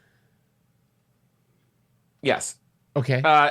Anyway, it is I think an example of something that is such a dumb idea and it's so stupid, and they just tried to do too much. If they just really just had a little more fun with it, had a little more of a tighter script, it wouldn't be. I think there is a universe in which, because for me, what's really scary. I mean, the Nazis did a lot of horrible, scary things, but I'm fascinated with the idea of all the unethical science experiments that they researched, like eugenics, and they did all these unethical science experiments, and they learned a lot. But anyone with a beating heart wouldn't let those experiments happen because they're so unethical. So the Nazis all escaped to the dark side of the moon. With futuristic technology that they gleaned from like unsavory methods. And then we find out that they've been there all along.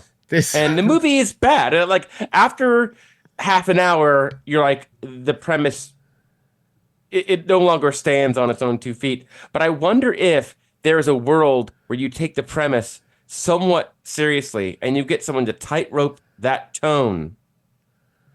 I think I don't know. Maybe not. I think you're maybe a little misreading the assignment slightly. I like where but I want to continue on this thread because I think this is a movie that what you wanted it to be was bad idea, great execution. Because it is Nick, this is objectively a stupid idea that the Nazis escaped to the dark side of the moon. Yeah. So this what you wanted this to be, of course, a bad idea, good execution, which I think is a fair conversation. Like earlier when I said we get something that's so dumb, Yes. sometimes you can only you have to try harder to make it bad because it's just so stupid and fun. I get this is an example of them trying too hard and it not outlasting the first 30 I mean, minutes. there are things I like in this Wikipedia page. I like seeing the phrase moon Nazi threat. I like seeing the phrase the spacecraft USS George W. Bush. But but maybe my favorite thing about where you are completely right and they missed some scope This movie is made in 2012, but the movie takes place in the distant future of 2018. It is, they've gone 6 years into the future and decided this is what is we have by 2018 we will have the USS George W. Bush. They wrote this during the Obama administration. Oh yeah. That is amazing. Yeah, it is a wild movie that isn't very good. Out of the gates, you're like, I'm listening. I'm willing to give this a flyer because it's so stupid, but it doesn't hold up, unfortunately.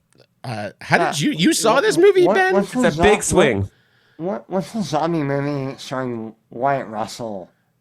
The one with it's directed by Zack Snyder? No, it's hold on, I'm gonna find it. I know exactly what you're talking about. It's very similar vibe for it. Overkill. Hold on. Yeah. I actually own this on Blu-ray because I really like Overlord. What? Overlord. Overlord. It was because it was directed by you explained Overlord.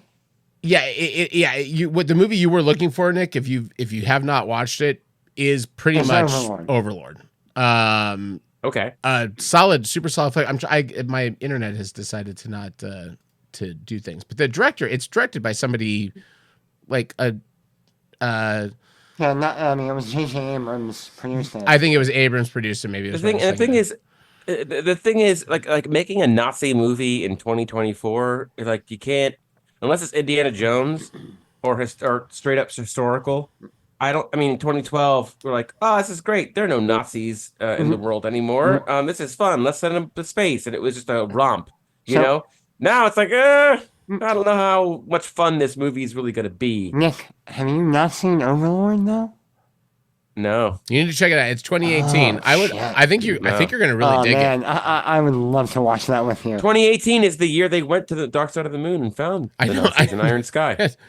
Well, they were predicting the better movie that would be released in 2018. Yeah, they were. By the same, next time you're in town, Nick, I have it on Blu-ray. We'll throw on Overlord. It's a good flick. Okay. All right. Benny, do you have another film that's not Big Lebowski in terms of a bad idea, great execution? Or not? Ben was like, I like the original assignment, and I'm just going to do that. No, I actually have one. Okay. I mean, I know one we've talked about many times that is fun. What's that? Looper.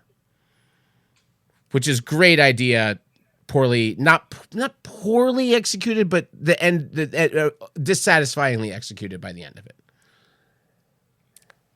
Yeah, I'm not sure I'm ready to go on the Looper tangent. Gotcha. Okay. What did you have? Drum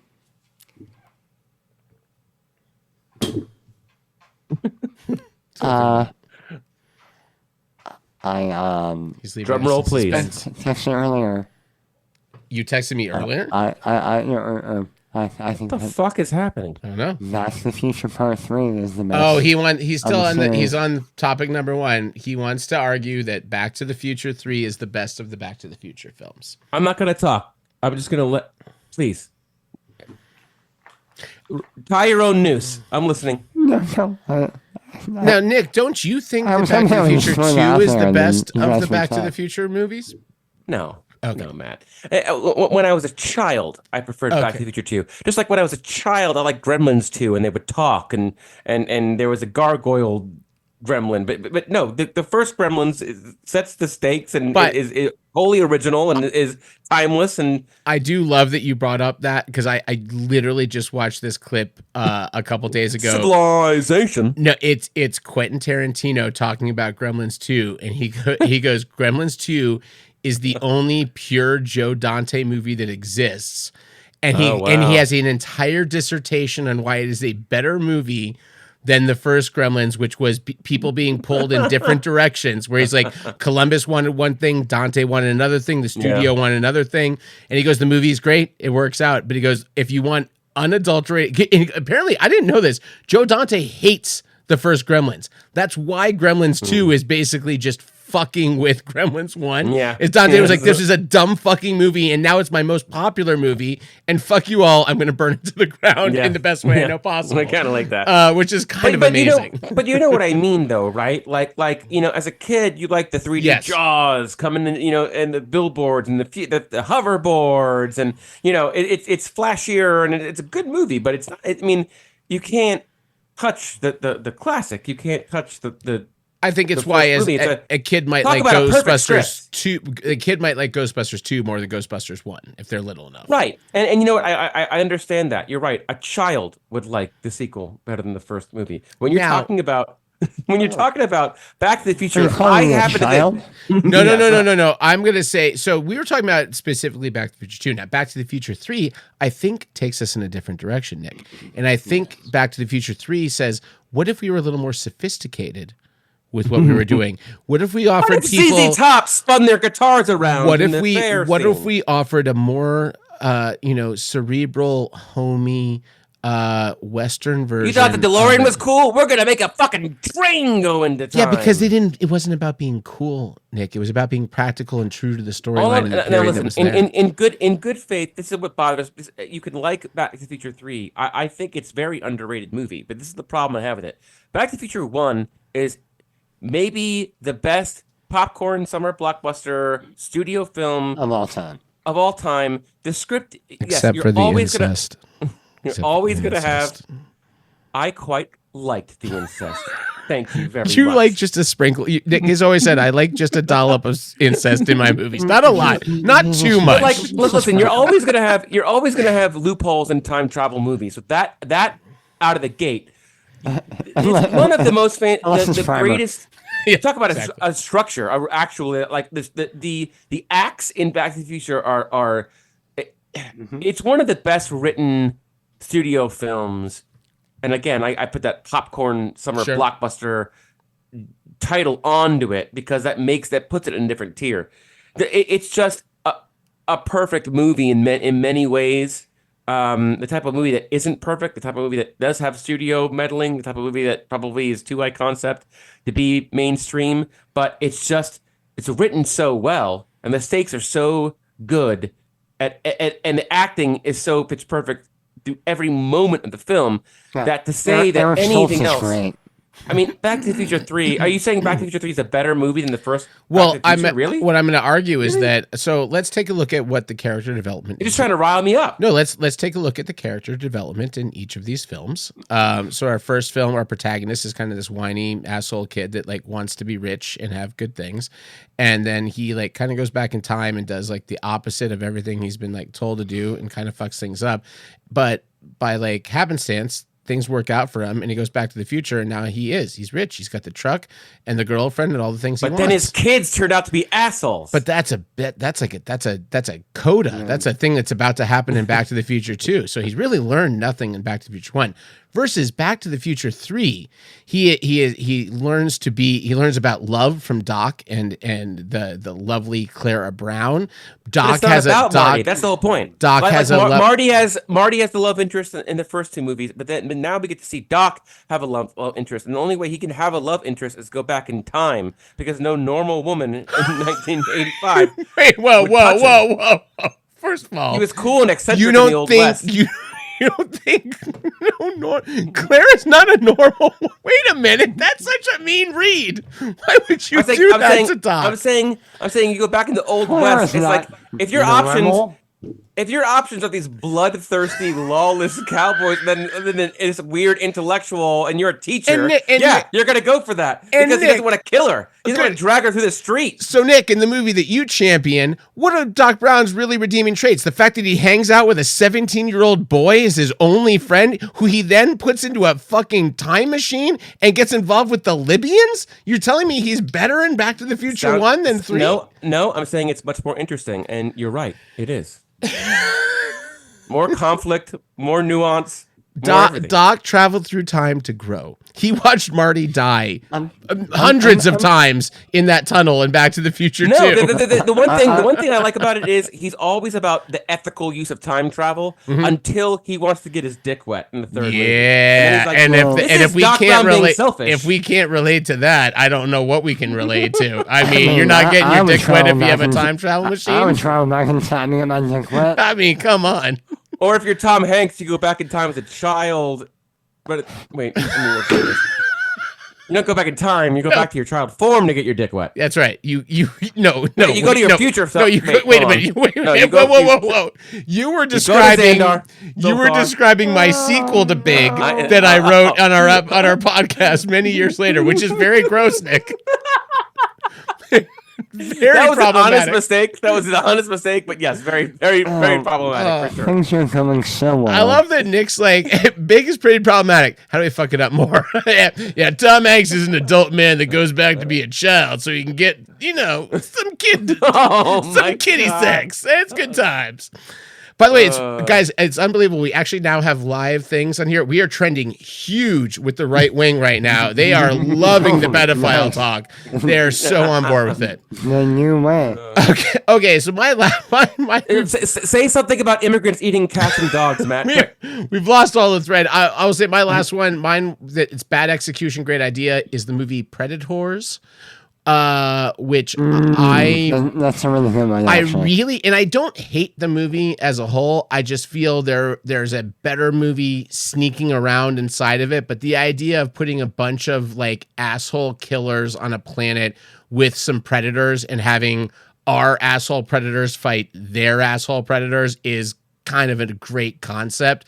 I just don't think it ever quite got there. I actually watched that movie like a couple weeks ago, and it's not terrible. It is not terrible. I think there's another cut. I think, and I don't think it's like getting rid of everything, but I think there's a couple things. I like the Topher Grace fucking thing at the end. I think it's a great concept of this, like, why is this fucking nerd on here? And you're like, yeah, because he's a fucking Kevorkian serial killer. Like, not all killers are fucking ripped, action stars. You ever seen this movie? No. Oh. I think Nick was still, at this point, would not watch anything with Topher Grace because it was too close to Spider-Man 3. I was scarred. And now I'm a game. Now those wounds have healed. Yeah. And Topher was in, Black Klansman, so he's doing great work now. So. Yeah. And Topher didn't stand up for Danny Masterson. He sure didn't. He was the only one. He got out of that. He got out of that show and went and shot Spider-Man 3 to get away from him. He did that for us, Nick. I'm a Topher fan now. Topher. Nick, did you have another one? Just go by Chris. I don't love the name Topher. Just go by Chris. Did you have another the second of yours, or do we go through? I'm gonna. This is a little up to my warped interpretation, so I'll set it up for you. It's a loose interpretation of the rules here. Did you guys see Bright with Will Smith? Bright showed up on the list on the similar list I looked at of terrible, great idea, terrible execution. Or what are you gonna say though? Well, see, here's what I'm gonna say. You think it's a good fucking show? I think that when if you say, oh, we're gonna get Max Landis to write a commentary on like diversity hires and social injustice, and then we're going to use fairy tale creatures to do that in a modern day Los Angeles, I'd be like, oh yeah, and David Ayer's gonna direct it. I'd be like, oh, that's a flaming dumpster. I saw this. Now, to be fair, we did have to cobble this topic together last minute, and I have not seen this movie since it came out in 2017. Oh no, I have the receipts. I have multiple text messages from you about how great this was, and Ben being like, what the fuck is wrong? Nick, he wrote me messages. He wrote messages. He took side chats with me to figure out if you were okay. He was concerned about you. Ben has his hands buried in his head right now. And now he has a little taste of how I felt when he threw Big Lebowski into the bus. But granted, it's been a long time. I probably wouldn't like it as much as I did, but I I thought it was really good at the time. Now, another qualifier. I saw it on a plane, and I would be happy to be doing anything but be alone with my thoughts on an airplane. So anything was an upgrade.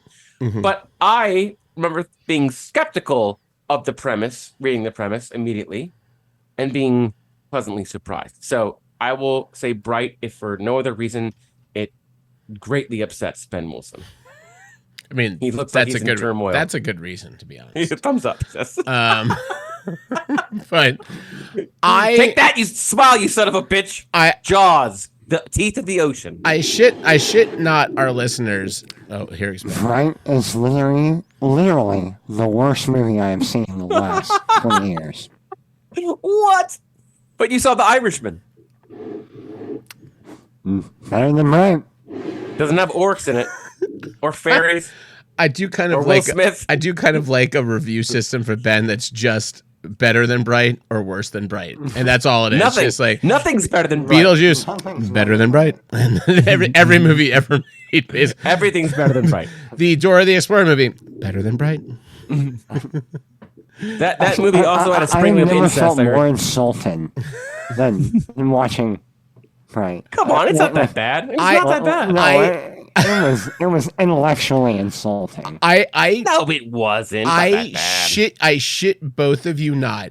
I remember this came out. It was over like a Christmas break or like Yeah. So I was out in Bandera and I had like a choice of things to watch, and you two were going back and forth so angrily about this movie that I was afraid to watch it because I didn't want to be on either side of the vitriol of either of you. And I was like, I don't remember being that can't. passionate about Bright. Dude, it's on my rundown for this episode. All right, tell you what. You find those texts, and Ben and I will do a dramatic rereading. Next episode. I will Nick find and I the will- Bright receipts. Hey, Nick and I will watch it together. Oh my god. We'll to this get date drunk and watch that together again. to this and then date, read the I have script. not watched that. I'm shit you not. You guys got so Oh, we gotta against watch it. each other. I gotta couldn't watch it bring together. myself to watch it because Ben would be like, well, "What did you think?" I'm like, "I don't know. I haven't seen it yet." And Nick's like, "Dude, come on!" Like, but what'd you think? It's not. And I was like, "I haven't seen. I will not. I'm not never watching this movie." I just kept telling you two, I'm like, "I'm watching it tomorrow," and I just wouldn't watch it. I'm so afraid. Well, now we all have to Yeah. get drunk and watch that movie No, together. now we have to watch this. Now we together. have to. No, we have to. I have a feeling I'm not gonna like it, Nick. I'm sorry, but I do think I don't know. You might be surprised. everything I've heard is that it's. Maybe I'll be surprised. Maybe I I'll have just heard be like, what it- "Oh, no, actually, this is one What of is those funny is novels I Nick like." has talked about how much he really liked it, whereas I think the premise behind it is great. I like the. In fact, our podcast friend of the podcast, Ken Posner, who was on our X-Men podcast episodes, wrote this whole noir thing back in the day that was basically a detective agency that bridged between a fantastical world and a human world, and neither knew who existed. So it's basically like a Sam Spade noir, but like, and he was really like the guy that ran it was really Fables. racist against the fucking orcs and trolls and all that shit. Daredevil. Yeah, exactly. Like it was that's Ken's favorite comic is Daredevil. So like it made sense that he's like, what if Daredevil was like doing things between trolls and orcs and then all real people, and he hated it. It's also very much the movie and TV series. Oh God, it had Mandy Patinkin in it about Alien Nation. Also, She wrote. Alien Nation, also great fucking title for Yeah. a bigoted alien thing. Just so great. But that is going to be all the time we have. We've run very long, and I don't think Like we've the said. debate. I don't think we've said anything, but we missed the debate, which is good. No, it's running long, so we still have to avoid a little bit more of it. Unfortunately, I'm gonna go watch some of it, I think. But Oh, we want to thank you so much for listening to this very unhinged episode of the New Wave Podcast. And that's saying a lot because a lot of them are pretty off the rails. We hope that maybe the fact that we ran almost 2 hours will make up for the fact that we're not like every week, like you want us to be, but we still are most Wednesdays. Do the math. If I do the math for all the time the New Wave's been running, we have been on more Wednesdays than we haven't. So take that, Rick, Casey, Patrick. My wife Ryan. only wishes I could last for 2 hours. You can't make us rush our art, okay? Please. 2 hours, Ben. It's asking a lot. It's like that's way too much. I would think that it was a corpse after 2 hours. The friction is too much. It's too much, Ben. We'll talk about that off air. Thank you so much for listening, and we'll talk to you next time. Cheers. Go Colin.